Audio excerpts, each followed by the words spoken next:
Let's do this. So, an old student of mine reached out recently. They are becoming their own director of their own team. And it's kind of crazy to like have coached people in high school and then to see how much they've grown and now seeing them enter positions of leadership. It kind of makes me feel old, but it's okay. I get to answer lots of questions.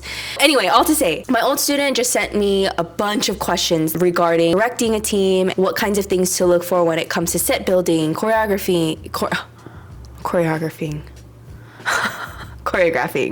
So I just wanted to take every day to answer some of these questions. I have learned a lot about set building during my time on JRV. That is also things that I take with me forever in my journey, and also having been judging competitions a lot the past 1 to 2 years. So first question that she asked is, when judging at comps, what are the most important things that you look for in a set? One, for sure, I look for a variety in shapes within the formations. Formations aren't just formations for the sake of placing people. It aids the visual that you're trying to do. For example, Nick Joseph, for our pink set last year, he had us do a whole clump, but it was like a tree swaying with the wind, right? So he literally had dancers in all levels move as he's moving, and he was like leaning on them as if like he was moving with the formation. So that was a super cool thing. That was visual storytelling. It wasn't so much about the actual placement of people. It was about using the bodies to create a story, right?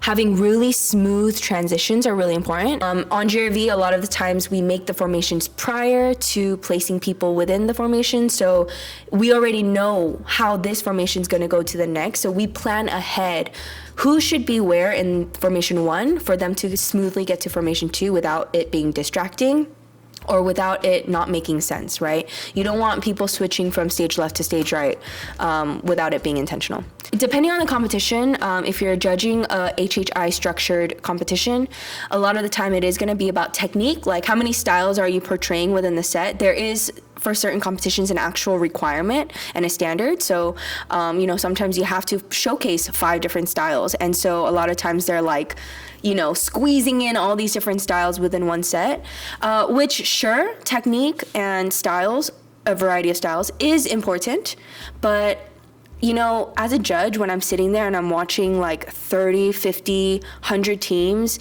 within the hour, like within like 6 to 8 hours, right?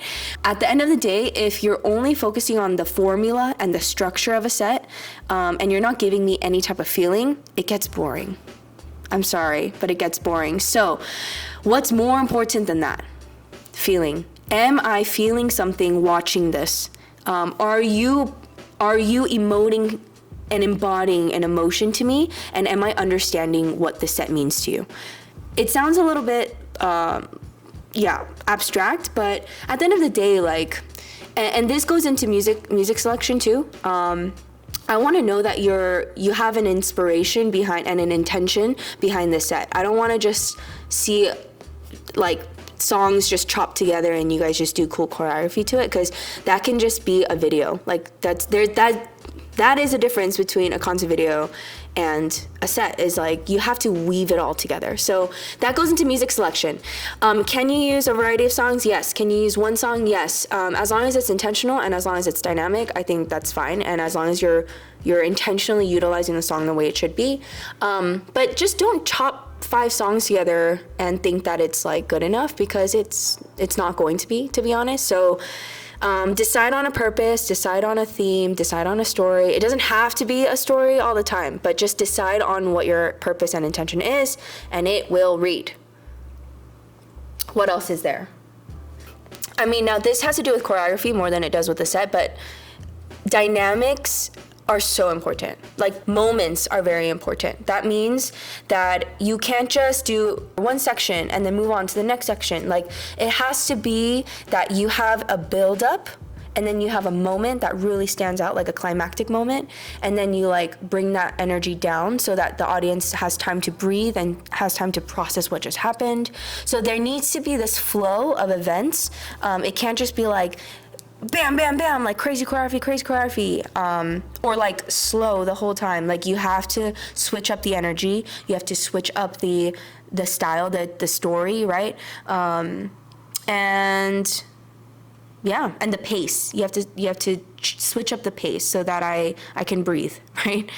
I think that's like honestly just the few I can think of. There's probably a million more things, but those are the most basic. So here's the day one of answering these questions. I will dive into these more as we go. So hope it helped. Okay, bye.